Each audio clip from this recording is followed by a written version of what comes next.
হিরু কাজিম ভাই, ওর নামটা আমি বলে ফেলাইছি, এটা আমার ঠিক হয় নাই, তারপরেও বলে ফেলাইলাম। তো নেত্রকোনার সন্তান ময়মনসিং। আচ্ছা স্যার, আমারও জন্মস্থান ময়মনসিং, বাড়ি ময়মনসিং।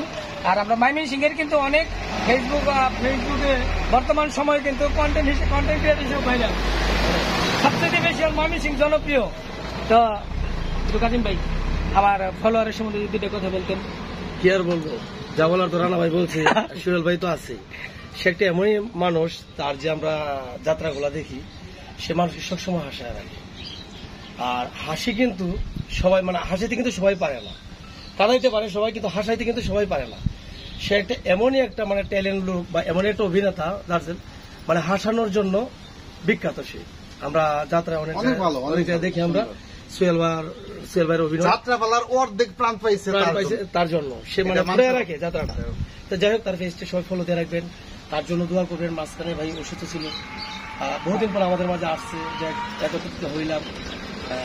এখন ওনার ফেসটা সবাই ফলো দিয়ে রাখবেন। পাশাপাশি রানা মিডিয়া, হিরো বাংলা, মামুন কিচ্ছাগর, আরো বড় বড় ইউটিউব চ্যানেল যা আছে সবকিছু লাইক করবেন, শেয়ার করবেন, ফলো দিয়ে রাখবেন। আচ্ছা, আমি টাঙ্গাল সোহেল ভাইকে আমি একটা কথা বলতে চাই। আমি এতদিন জানছি যে টাঙ্গাইলের লোক, আসলে আপনি ময়মনসিং থেকে টাঙ্গাইলের যাত্রাপালায় কেমনে করে যুগ হইলেন, যদি একটু বলতেন। আচ্ছা, যদিও বাড়িটা আমার ময়মনসিং ডিস্ট্রিক্ট ফুলবাড়িয়া থানা, গ্রামের নাম এনায়তপুর। টাঙ্গাইলে আসার উদ্দেশ্য হচ্ছে, ওইখানে হচ্ছে আমার আরেকটা ছোট থেকে বড় হয়েছে ওইখানে।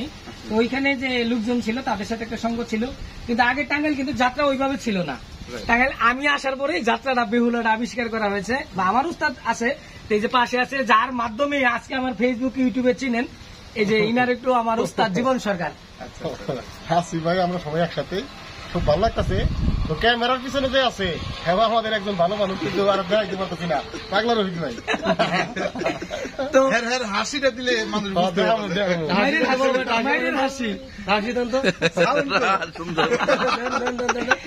তো দেশ এবং দেশের বাইরে যে যেখানে আছেন, আজকে যে কিংবদন্তি দুইজন মানুষের সাথে আমি আজকে উপস্থিত হতে পেরেছি, এই জন্য নিজেকে অনেক ধন্য মনে করছি।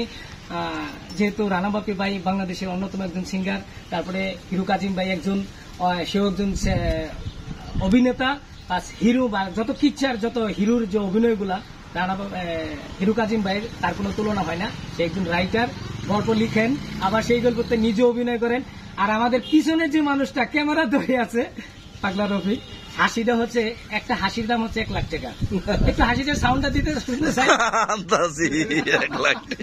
তো সকলের পক্ষ থেকে শুভকামনা জানাই, আমার কথা শেষ করছি। ধন্যবাদ সকলকে।